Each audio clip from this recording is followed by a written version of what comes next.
ಇವತ್ತು ಪ್ರಥಮವಾಗಿ ಮೊದಲೇ ಜಯ ಅನ್ನಕ್ಕೆ ನಾ ಇಚ್ಛೆ ಪಡ್ತೀನಿ.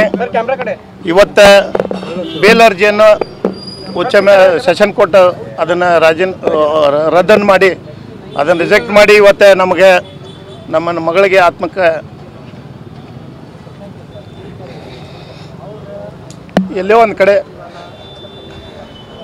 ನಿಮ್ಮ ಮಗಳು ಕೊಲೆಯಾಗಿ ಇವತ್ತು 1 ವರ್ಷ ಆಯ್ತು ಸರ್.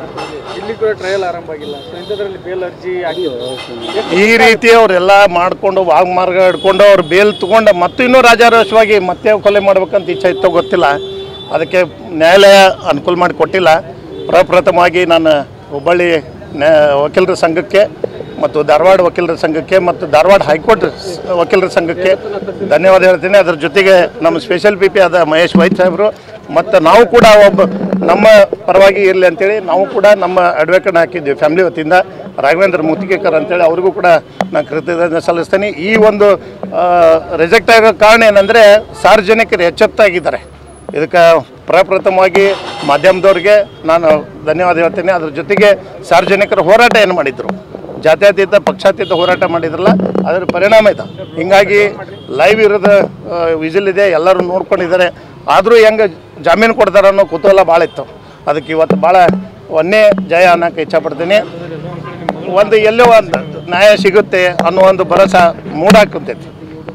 ಆದರೂ ಕೂಡ ನಾವು ವಿಶ್ವ ಪ್ರಯತ್ನ ಮಾಡಿ ನಾವು ಕೂಡ ನಮ್ಮ ವಕೀಲರಾಗಲಿ ಎಲ್ಲರೂ ಕೂಡ ನಮ್ಮ ಬೆನ್ನಿಗೆ ನಿಂತಾರೆ. ಇದರಿಂದ ಮತ್ತಷ್ಟು ಟ್ರಯಲ್ ಕೂಡ ಆರಂಭ ಆಗುತ್ತೆ. 6ನೇ ತಾರೀಕಿಗೆ ಡೇಟ್ ಕೊಟ್ಟಿದ್ದಾರೆ, ಶಾರ್ಟ್ ಡೇಟು. ಟ್ರಯಲ್ ಪ್ರಾರಂಭ ಆಗ್ತದೆ ಅಂತೇಳಿ. ಇದರಿಂದ ಅದು ಕೂಡ ಟ್ರಯಲ್ ಡೇಟ್ ನೋಡಿಕೊಂಡು ಸಾಕ್ಷಿಗಳನ್ನು ಚಾಲು ಆಗ್ತವೆ. ಆರೋಪಿಗೆ ಬೇಗನೆ ನನಗೆ ಗಲ್ ಶಿಕ್ಷೆ ಆಗುವಂಥ ಆದೇಶ ಆದ್ರೆ ನಾವು ಪೂಜ್ಯ ನ್ಯಾಯಾಲಯಕ್ಕೆ ಮನವಿ ಮಾಡ್ಕೊತೀವಿ.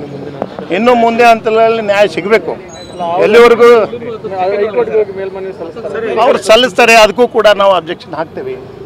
ಅದನ್ನು ಯಾವ ಕಾರಣಕ್ಕೂ ನಾವು ಬೇಲ್ ಮಾಡೋಕ್ಕೆ ಕೊಡೋಂಗಿಲ್ಲ. ನಾವು ಪೂಜ್ಯ ನ್ಯಾಯಾಲಯಕ್ಕೆ ವಿನಂತಿ ಮಾಡ್ತೀವಿ. ಅವರು ಅದನ್ನು ಪರಿಗಣಿಸಿ ಬೇಲ್ ಕೊಡಬಾರ್ದಂತ ನಾವು ರಿಕ್ವೆಸ್ಟು ಮಾಡ್ತೀವಿ. ನಮ್ಮ ವಕೀಲರು ಕೂಡ ಎಲ್ಲರೂ ಕೊಡ್ಕೊಂಡು ಮಾಡ್ತಾರಂತ ನಾನು ಹೇಳೋಕ್ಕೆ ಇಚ್ಛೆಪಡ್ತೀನಿ. ಎಲ್ಲರೂ ಕೂಡ ನಮಗೆ ಸಪೋರ್ಟ್ ಮಾಡಿದ್ದಕ್ಕೆ ಮಾಧ್ಯಮದವರಿಗೆ ಮತ್ತು ಎಲ್ಲ ಹೋರಾಟಗಾರರಿಗೆ, ವಕೀಲರ ಸಂಘಕ್ಕೆ ಎಲ್ಲರಿಗೆ ನಾನು ಕೃತಜ್ಞತೆ ಸಲ್ಲಿಸ್ತೇನೆ ಮಾಧ್ಯಮ ಮುಖಾಂತರ. ಜೈ ಹಿಂದ್.